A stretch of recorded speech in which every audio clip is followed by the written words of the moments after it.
আপনি কি অল্পই রেগে যান? আপনি কি রাগ কন্ট্রোল করতে পারেন না? রাগের ১ নম্বর কারণ হলো হরমোন ও রাসায়নিক পরিবর্তন। আমাদের শরীরে হরমোনের ওঠা-নামা বা মস্তিষ্কের কিছু রাসায়নিক পরিবর্তন আমাদের মুডকে প্রভাবিত করে। ২ নম্বর হচ্ছে মানসিক চাপ। বেশি টেনশন, দুশ্চিন্তা, মাথায় চাপ থাকলে অনেক সময় অনেক কিছু আশা করে থাকি, কিন্তু সেই আশাটা আমাদের যখন পূরণ হয় না, তখন মনের মধ্যে আমাদের চাপা একটা বিরক্তি, রাগ থাকে। সেই তার প্রভাবও আমাদের রাগের কারণ। আর হচ্ছে আমাদের ক্লান্তি। ৪ নম্বর, ক্লান্তি আর ঘুমের অভাব। আমরা আমরা পর্যাপ্ত বিশ্রাম না পেলে আমাদের মাথা কাজ করতে থাকে না, তখন অল্পতেই আমরা রেগে যাই। আর ৫ নম্বর হলো আমাদের অনেক আগের পাওয়া কষ্ট বা আঘাত, হ্যাঁ, পুরনো কোনো অভিজ্ঞতা বা আঘাতও আমাদের রাগের কারণ হয়ে থাকে।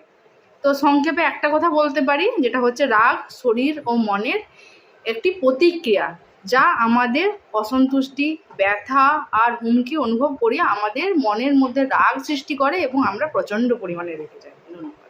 আপনি কি অল্পই রেগে যান? আপনি কি রাগ কন্ট্রোল করতে পারেন না?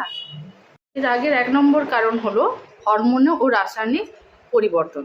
আমাদের শরীরে হরমোনের ওঠা-নামা বা মস্তিষ্কের কিছু রাসায়নিক পরিবর্তন আমাদের মুডকে প্রভাবিত করে। ২ নম্বর হচ্ছে মানসিক চাপ। বেশি টেনশন, দুশ্চিন্তা, মাথায় চাপ থাকলে অনেক সময় অনেক কিছু আশা করে থাকি, কিন্তু সেই আশাটা আমাদের যখন পূরণ হয় না, তখন মনের মধ্যে আমাদের চাপা একটা বিরক্তি, রাগ থাকে। সেই তার প্রভাবও আমাদের রাগের কারণ। আর হচ্ছে আমাদের ক্লান্তি। ৪ নম্বর, ক্লান্তি আর ঘুমের অভাব। আমরা পর্যাপ্ত বিশ্রাম না পেলে আমাদের মাথা কাজ করতে থাকে না, তখন অল্পতেই আমরা রেগে যাই।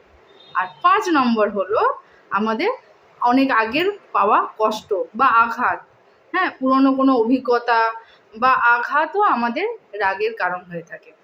তো সংক্ষেপে একটা কথা বলতে পারি, যেটা হচ্ছে রাগ শরীর ও মনের একটি প্রতিক্রিয়া, যা আমাদের অসন্তুষ্টি, ব্যথা আর হুমকি অনুভব করি আমাদের মনের মধ্যে রাগ সৃষ্টি করে এবং আমরা প্রচণ্ড পরিমাণে রেগে যাই। ধন্যবাদ।